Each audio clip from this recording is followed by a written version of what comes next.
नंतर सगळ्यात ज्यांना समोर शिकताय तर स्ट्रेट आपण पाहिलेलं आहे 3 प्रवाह आपल्याकडे आहेत, म्हणजे 3 ब्रँचेस आहेत. एक सायन्स आहे, आर्ट आणि कॉमर्स आहे. याशिवाय आपल्याकडे ज्यांना समोर शिकायचं नाही, या मुख्य प्रवाहात जायचं नसेल, त्यांच्यासाठीचे ITI सारखे डिप्लोमा कोर्सेस आपल्याकडे आहेत. ज्याला लवकरात लवकर इंटरेस्ट आहे, फिटर आहे, मेकॅनिक असेल किंवा आणखी डिझेल मेकॅनिक असेल, इलेक्ट्रिक आहे, वायरमॅन आहे, या ट्रेड्स मध्ये ज्याला ज्याला इंटरेस्ट आहे, परंतु फार बुद्धिमत्ता तीव्र नसलेले जे विद्यार्थी आहेत त्यांनी शॉर्टकटच्या रस्त्याने अजिबात जायला हरकत नाही. त्यांनी तो मार्ग निवडा.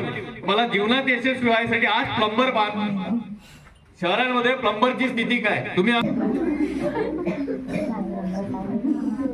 आम्हाला कॉन्सन्ट्रेट करतायत ना. आमचा प्रॉब्लेम काय माहित आहे का, आम्हाला व्यवसायांमध्ये किंवा इतर क्षेत्रांमध्ये यश मिळत नाही. त्याचं कारण हे आहे, हा पहिला कारण आहे की आम्हाला एखाद्या गोष्टीवर कॉन्सन्ट्रेट करता येत नाही. चहाचा कप आला, आमचं लक्ष लगेच तिकडे चेतन बदल चहाच्या कपाकडे लक्ष गेलं.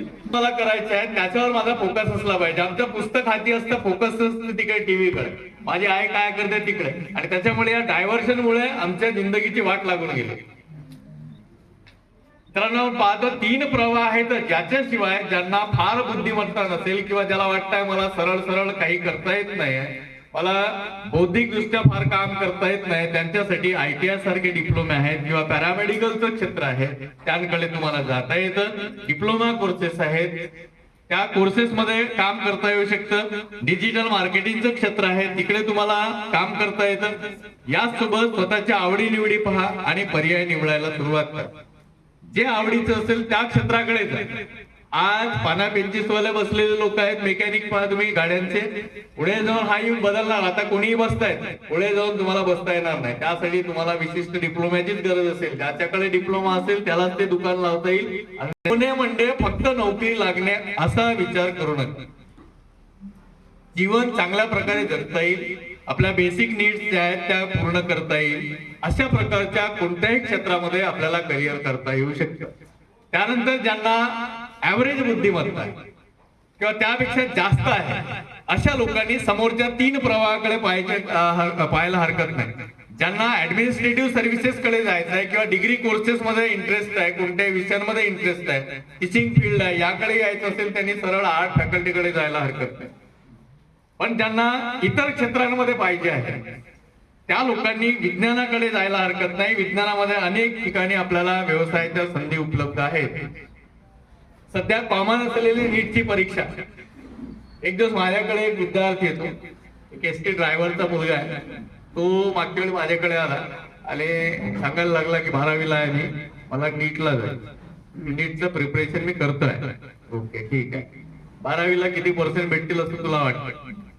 माहित नाही, माहित नाही. ओके, आता काय करतायस, नीटची तयारी करतायस म्हणजे कुठल्या प्रकारची माहिती तू मिळवतायस, कुठल्या प्रकारचे क्लासेस लावलेले आहेत त्याची माहिती घेतली, त्याला ते देखील माहिती नाही. म्हटलं चला तुला नीटला हे तरी माहित आहे का की मेडिकलला जायसाठी नीट मध्ये किती मार्क्स पाहिजे, म्हणजे तुला मेडिकलच्या क्षेत्रात जाता येईल. म्हणजे MBBS, त्याच्यामध्ये देखील MBBS आहे, BDS आहे, त्याच्या खाली BAMS आहे, त्याच्या खाली BHMS आहे, त्याच्या खाली BUMS आहे, हे असे सगळे लागलेले. यापैकीच्या MBBSच्या कोर्ससाठी किती मार्क्स लागतात याची तुला आयडिया आहे का? मला खूप सारी आयडिया नाही, पण जवळपास आयडिया आहे. किती मार्क्स लागतील? म्हणजे 600 650. ओके ठीक आहे, चला एवढ्यामध्ये लागताय नंबर, असे मार्क्स भेटतायत का? हो म्हणे भेटू शकतो. आणि जेव्हा रिझल्ट लागला त्याला 45% 12वीला भेटले. तरीही त्या विद्यार्थ्यांनी आपल्या वडिलाला फोर्स करून तो 1 वर्ष मागच्या वर्षी वाया घालवला. 173 मार्क्स तर त्याला नीटला मिळाले. किती मार्क्स?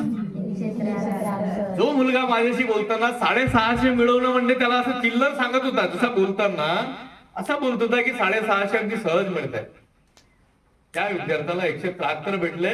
कोणत्याच मेडिकल कोर्सला त्याला ऍडमिशन भेटत नाही, कोणत्याच नाही. MBBS सोडून द्या, कोणत्याच भेटत नाही. आणि मग भेटवायचं असेल, क्वालिफाय मार्क्स होते 173 नीटला, पण त्याच्यासाठी 1 ते 1.25 करोड रुपये डोनेशन द्यायची तयारी पाहिजे. किती किती? 1 ते 1.25 म्हणजे किती? 1 कोटी रुपये किंवा 1,40,00,000 रुपयापर्यंत डोनेशन द्यायची तयारी असेल त्याचा नंबर लागू शकतो. मी त्याला सांगितले